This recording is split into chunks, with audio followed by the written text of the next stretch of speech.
Hello, ಎಲ್ಲರಿಗೂ ನಮಸ್ಕಾರ. ನನ್ನ ಕಾಲ್ಪನಿಕ ಕಥಾಲೋಕ ಯೂಟ್ಯೂಬ್ ಚಾನಲ್ಗೆ ಸ್ವಾಗತ. ಇನ್ನು ಯಾರೆಲ್ಲ ಸಬ್ಸ್ಕ್ರೈಬ್ ಆಗಿಲ್ವೋ ಬೇಗ ಬೇಗ ಸಬ್ಸ್ಕ್ರೈಬ್ ಆಗಿ, ಹಾಗೆ ಮುಂದಿನ ಅಪ್ಡೇಟ್ಸ್ ಗಳಿಗಾಗಿ ಬೆಲ್ ಐಕನ್ ಅನ್ನು ಒತ್ತುವುದು ಮರೆಯದು. ಮನ್ಸಲ್ಲಿ ಏನೋ ಹೇಳೋ ಆಲೋಚನೆಯಿಂದ ಬಂದಿದ್ದ ಅನ್ಸುತ್ತೆ.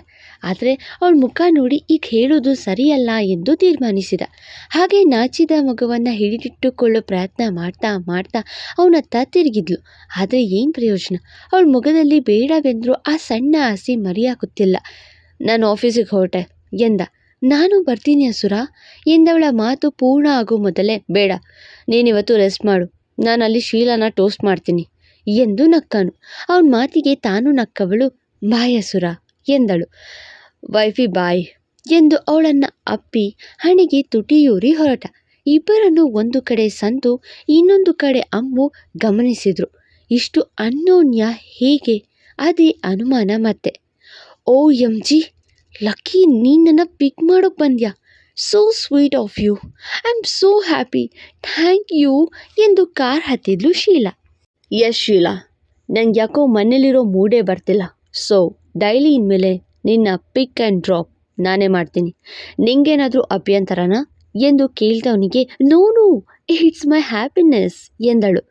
ಸ್ವೀಟ್ ಆಫ್ ಯು ಶೀಲಾ, ನೀನು ಕೂಡ ಇಲ್ಲ ಅಂದಿದ್ರೆ ಐ ಮೇ ಬಿ ಅಲೋನ್ ಎಂದು ಕಾರ್ ಚಲಾಯಿಸಲು ಶುರು ಮಾಡಿದ. ವಾವ್ ಲಕ್ಕಿ, ಜಸ್ಟ್ ಒಂದು ಡ್ರಾಮಾಯಿಂದ ಇಷ್ಟು ಮೂಡ್ ಆಫ್ ಆಗಿದ್ಯಾ? ಹೀಗಾಗತ್ತೆ ಅಂತ ಮುಂಚೆನೇ ಗೊತ್ತಿದ್ರೆ ಅವತ್ತೇ ಮಾಡ್ತಿದ್ದೆ. ಇರಲಿ ಬಿಡು, ಈಗಲಾದರೂ ನನ್ನ ಕಡೆ ಬರ್ತಿದ್ಯಲ್ಲ ಎಂದ್ಕೊಂಡ್ಳು. ಏನೋ ಸಾಧಿಸಿದೆ ಅನ್ನೋ ದಿಗ್ಭ್ರಮೆ ಅವಳಿಗೆ. ಎಲ್ಲ ಲಗೇಜ್ ಕಾರಲ್ಲಿಡ್ತಿದ್ದ ಚಾರು ಬಳಿ ಬರುವ ಅಮ್ಮು, ಏನೇ ಮಿಸಸ್ ಹಸುರ, ಹೆಚ್ಚು ಮಾತಾಡ್ತಾನೆ ಇಲ್ಲ, ಈ ಓಲ್ಡ್ ಫ್ರೆಂಡ್ ಬೇಡ್ವಾ ಎನ್ನಲು, ಹಾಗೇನಿಲ್ಲ ಅಮ್ಮು, ನಿಶ್ಚಿತಾರ್ಥದ ಟೈಮಲ್ಲಿ ಕೂತು ಮಾತಾಡೋಕ್ಕಾಗತ್ತಾ ಹೇಳು ಎಂದು ನಕ್ಕಳು. ಕೆಲವೊಂದು ಸಲ ನಿನ್ನ ಮುಖ ಆ್ಯಪಲ್ ಥರ ಕೆಂಪಾಗತ್ತೆ, ಕೆಲವೊಮ್ಮೆ ಖಾರದ ಮೆಣಸಿನ್ಕಾಯಿ ಆಗಿರುತ್ತೆ, ಆದರೆ ನೆನ್ನೆ ಯಾಕೆ ಮುಖ ಹಾಗಲಕಾಯಿಯಂತೆ ಅಳುವಂತಿತ್ತು ಎಂದು ನೇರವಾಗಿ ಕೇಳಿದ್ಲು. ಹಾಗೇನಿಲ್ಲ ಅಮ್ಮು ಎಂದರೂ ಅವಳ ಮುಖದಲ್ಲಿ ತನ್ನಾಳದ ಮನಸ್ಸಿನ ದುಃಖ ಹೊರಗಾಕೋಕೆ ಹಾತೊರೆದ ಭಾವನೆ ಎದ್ದು ತೋರಿತ್ತು.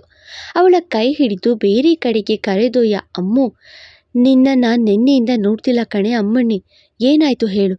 ಲಕ್ಕಿ ನಿನ್ನ ಒಪ್ಕೊಂಡ್ರ? ದಿಲ್ರುಬ ಕತೆ ಮರೆತು ಸಂಸಾರ ಶುರು ಮಾಡಿದ್ರಾ? ಏನಾಯಿತು ಅಲ್ಲಿಂದ ಬಂದಮೇಲೆ ಹೇಳೆ? ನಾನು ಸಂತು ವಿಚಾರದಲ್ಲಿ ಬಿಸಿ ಆಗಿಬಿಟ್ಟೆ ಕಣೆ, ಸಾರಿ, ಏನಾಯಿತು ಹೇಳು ಎಂದು ಪೀಡಿಸಿದಾಗ ಅವಳನ್ನು ಅಪ್ಪುವ ಚಾರು ನಡೆದದ್ದೆಲ್ಲ ಹೇಳಿ ಬಿಕ್ಕಿ ಬಿಕ್ಕಿ ಅತ್ಲು. ಕೇಳಿದ ಅಮ್ಮು ಕೂಡ ಸ್ನೇಹಿತೆಯ ನೋವಿಗೆ ಒಂದು ಕ್ಷಣ ಅತ್ತು ಬಿಟ್ಲು. ಏನೇ ಚಾರು, ಇಷ್ಟೆಲ್ಲ ಆಯಿತಾ? ಲಕ್ಕಿಯವರು ಅವರಿಂದ ದೂರ ಹೋಗು ಅಂತ ಮಾತು ತಗೊಂಡ್ರಾ ಎಂದು ಕೇಳಲು, ಹೌದು ಅಮ್ಮು, ಹಸುರ ನನ್ನ ಮನೆಯಿಂದ ಹೊರಗಾಕೋಕೆ ನಿರ್ಧಾರ ಮಾಡಿದ್ದಾನೆ. ಅವನಿಗೆ ನಾನು ಬರೀ ಚಾರು ಆಗಿ ಇಷ್ಟ, ದಿಲ್ರುಬ ಆಗಿ ಅಲ್ಲ. ಅವನಿಗೆ ದಿಲ್ರುಬ ಮೇಲೆ ದ್ವೇಷ, ಅವಳಿಗೆ ಶಿಕ್ಷೆ ಕೊಡಬೇಕು ಅನ್ನೋ ಹುಚ್ಚು ಕಿಡಿ. ಆದರೆ ನಾನಂದರೆ ಪ್ರಾಣ, ಅದು ಹೇಗೆ ಅರ್ಥ ಮಾಡಿಸ್ಬೇಕು ಗೊತ್ತಾಗ್ತಿಲ್ಲ ಅಮ್ಮು ಎಂದಾಗ, ಮೊದಲು ಈ ವಿಚಾರನ ಅಜ್ಜನಿಗೆ ಹೇಳೆ, ಅವ್ರು ಸರಿ ಮಾಡ್ತಾರೆ. ಆಗ ನೀನು ಮಾಡಿದ್ದು ತಪ್ಪೆ, ಆದರೆ ಆ ಮನೇನ ಮತ್ತೆ ಒಂದು ಮಾಡಿದ್ಯಾರು? ಆ ಅಜ್ಜ ಮೊಮ್ಮಗನ ಒಂದು ಮಾಡಿದ್ಯಾರು? ಅವನ ಮನೇನ ಅವನಿಗೆ ವಾಪಸ್ ಕೊಟ್ಟೋರು ಯಾರು? 13 ವರ್ಷದ ವನವಾಸ ಅನುಭವಿಸಿದ್ದು ಯಾರು? ಪಶ್ಚಾತ್ತಾಪಕ್ಕಿಂತ ಬೇರೆ ಶಿಕ್ಷೆ ಇಲ್ಲ. ಅತಿ ಆಯಿತು, ಪ್ರೀತಿ ಬೇಕು, ಆದರೆ ದ್ವೇಷ ಸಾಧಿಸಬೇಕು ಅಂದರೆ ಏನೇ ಅರ್ಥ? ನೋಡು, ನೀನು ಲಕ್ಕಿ ಬಗ್ಗೆ ಯೋಚಿಸ್ಬೇಡ, ಅಜ್ಜನ ಹತ್ರ ಹೇಳು, ಅವರೇ ಸರಿ ಮಾಡ್ತಾರೆ ಎಂದು ಸಲಹೆ ಕೊಟ್ಲು ಅಮ್ಮು. ಇಲ್ಲ ಅಮ್ಮು, ಈಗ ವಿಚಾರ ಹೇಳಿ ಈಗಷ್ಟು ಒಂದಾಗಿರೋ ಅಜ್ಜ ಮೊಮ್ಮಗನ ಬೇರೆ ಮಾಡಲ್ಲ ನಾನು. ಅದು ಅಲ್ಲದೆ ಮಾತು ಕೊಟ್ಟಿದ್ದೀನಿ, ದೂರ ಹೋಗ್ತೀನಿ. ನನಗೆ ನನ್ನ ಬದುಕಲ್ಲಿ ಲಕ್ಕಿ ಜೊತೆ ಸಂಸಾರ ಮಾಡೋ ಭಾಗ್ಯ ಇಲ್ಲ, ಆದರೆ ಇರೋ ಅಷ್ಟು ದಿವಸ ಅವನ ಜೊತೆ ಖುಷಿಯಾಗಿರ್ತೀನಿ ಎಂದು ಕಣ್ಣೊರೆಸಿಕೊಂಡು, ಪ್ಲೀಸ್ ಈ ವಿಚಾರನ ಯಾರಿಗೂ ಹೇಳಬೇಡ, ನನ್ನ ಮೇಲಾಣೆ ಎಂದು ನಗುತ್ತಾ ಅಲ್ಲಿಂದ ಕಾಲ್ಕಿತ್ಲು. ಮತ್ತೆ ಮಗು ಅಂದಾಗ ಅಷ್ಟು ಖುಷಿಪಟ್ಟೆ, ಹೋಗ್ತಾ ಮಗು ತಗೊಂಡು ಹೋಗ್ತೀಯಾ ಎಂದು ಕೇಳಿದ್ಲು ಸಿಟ್ಟಲ್ಲಿ ಅಮ್ಮು. ಹೌದು ಎಂದುತ್ತರಿಸಿ ಅಲ್ಲಿಂದ ಹೊರಟಳು ಚಾರು. ಅವಳ ಮಾತು ಕೇಳಿ ಅಮ್ಮುಗೆ ಅಚ್ಚರಿಯಾಗಿತ್ತು. ಇದೆಂಥ ಹುಚ್ಚುತನ ಎನಿಸಿದ್ದು ನಿಜವೇ. ಅವನಿಲ್ಲದೆ ಒಂಟಿಯಾಗಿ ದೂರ ಹೋಗೋ ಸಮಯದಲ್ಲಿ ಅವನ ನೆನಪಿನ ಕಾಣಿಕೆ ಅಂತ ಮಗು ಬೇಕು ಅಂತಿದ್ದಾಳಲ್ಲ ಎಂದು. ಒಂಟಿ ಹೆಣ್ಣು ಗಂಡ ಇಲ್ಲದೆ ಒಂದು ಮಗುನ ಸಾಕೋದು ಸುಲಭವ ಎಂದು ತಬ್ಬಿಬಾಗಿ ಹೋದ್ಲು. ಆದರೆ ಅವಳಿಗೆ ಬುದ್ಧಿ ಹೇಳೋದಾದರೆ ಹೇಗೆ? ಎಲ್ಲ ಸರಿ ಹೋಗೋದು ಹೇಗೆ? ಅದೇ ಯೋಚನೆ ಅವಳಿಗೆ. ಮಧ್ಯಾಹ್ನದ ಸಮಯ. ಲಕ್ಕಿ, ಈಗ ನಾವು ಹೊಸದಾಗಿ ನಿರ್ಮಾಣ ಆಗ್ತಿರೋ 3 BHK ಫ್ಲ್ಯಾಟ್ ಹತ್ರ ಹೋಗಬೇಕು ಎಂದು ಟ್ಯಾಬ್ ಹಿಡಿದು ಬರುವ ಶೀಲಾ ಬಳಿ ಬಂದವ ಟ್ಯಾಬ್ ಎತ್ತು ಟೇಬಲ್ ಮೇಲೆ ಬಿಸಾಡಿ, ಈಗ ವರ್ಕ್ ಅಲ್ಲ, ಲಂಚ್ ಟೈಮ್. ಶೀಲಾ ಮೇಡಮ್ಗೆ ಹಸ್ವಾಗ್ತಿಲ್ವಾ ಎಂದು ಅವಳ ಮುಂಗೂಳಲ್ಲಿ ಕೈಯಾಡಿಸಲು, ನನ್ನ ಜೊತೆ ಲಂಚ್ ಮಾಡ್ತೀಯ ಲಕ್ಕಿ ಎಂದು ಕಣ್ಣಗಲಿಸಿ ಕೇಳಿದ್ಲು. ಹೇಳತೀರದ ಆನಂದ ಶೀಲಾ ಮೇಡಮ್ಗೆ.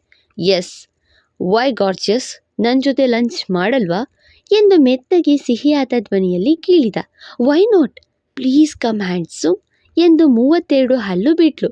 ಅವಳ ಕೈ ಹಿಡಿದು ಶಾಲ್ ವಿ ಗೋ ಎಂದ. ಎಸ್ ಹ್ಯಾಂಡ್ಸಮ್ ಎಂದು ಹೊರಟ್ಲು. ಇಬ್ಬರು ಒಂದು ರೆಸ್ಟೋರೆಂಟ್ಗೆ ಬಂದರು. ಅಲ್ಲಿ ಶೀಲಾಗೆ ಹಿಡಿಸಿದ ಎಲ್ಲ ತಿಂಡಿ ಆರ್ಡರ್ ಮಾಡ್ದ. ಇಬ್ಬರು ಊಟ ಮಾಡಿದ್ರು. ಅದೇ ಸಮಯಕ್ಕೆ ಒಂದು ಸಣ್ಣ ಆಟದ ಬಗ್ಗೆ ವಿವರಣೆ ನೀಡ್ತಾ ಬಂದಿದ್ರು ಹೋಟೆಲ್ನವರು. ಇವತ್ತು ಯಾರಾಗ್ತಾರೆ best couple of the day ಎಂದು ಕೇಳ್ತಾ ಬಂದವರು ಪ್ರತಿ ಟೇಬಲ್ ಬಳಿ ಬಂದು, you beautiful couples please participate ಎಂದು ಹೆಸರು ನೋಂದಾಯಿಸ್ಕೊಳ್ತಿದ್ರು. ಲಕ್ಕಿ ಹಾಗೂ ಶೀಲಾ ಬಳಿ ಬಂದಾಗ ಶೀಲಾ ಇಲ್ಲ ಎಂದ್ಲು. ಆದರೆ Lucky, please note, Lucky and Sheela ಎಂದ. ಅವಳಂತೂ ಕಣ್ ಬಿಟ್ಟು ನೋಡಿದ್ದೇ ಆಯಿತು. ಲಕ್ಕಿ, ಅದು ಕಪಲ್ ಗೇಮ್ಸ್ ಎಂದ್ಲು. ಸೊ ವಾಟ್, ಪ್ಲೀಸ್ ಶೀಲಾ ಆಡೋಣ, ನನಗೆ ಮೂಡ್ ಫ್ರೆಶ್ ಆಗುತ್ತೆ, ನಾವು ಒಳ್ಳೆ ಕಪಲ್ಸ್ ಅಲ್ವಾ ಎಂದ. ಓಕೆ ಲಕ್ಕಿ ಎಂದು ನಕ್ಕಳು. ಮುಂದೆ ನೋಡೋಣ ಲಕ್ಕಿ ಏನು ಆಟ ಆಡ್ಬೋದು ಶೀಲಾ ಜೊತೆ ಅಂತ. ರೋಸ್ಟ್ ಮಾಡ್ತಾನೋ ಟೋಸ್ಟ್ ಮಾಡ್ತಾನೋ ಎಲ್ಲ ಕಾದು ನೋಡೋಣ. ಕತೆ ಬಗ್ಗೆ, ಸಂಚಿಕೆ ಬಗ್ಗೆ, ಪಾತ್ರಗಳ ಬಗ್ಗೆ ಹೇಳೋದು ಮರಿಬೇಡಿ. ಎಂದಿನಂತೆ ನಿಮ್ಮ ಅಭಿಪ್ರಾಯಕ್ಕೆ ಸ್ವಾಗತ. ಮತ್ತೆ ಸಿಗುವ. Thank you. ಫಾಲೋ ಮಾಡಿ ಕಾಲ್ಪನಿಕ ಕಥಾಲೋಕ. ಮತ್ತೆ ಸಿಗುವ.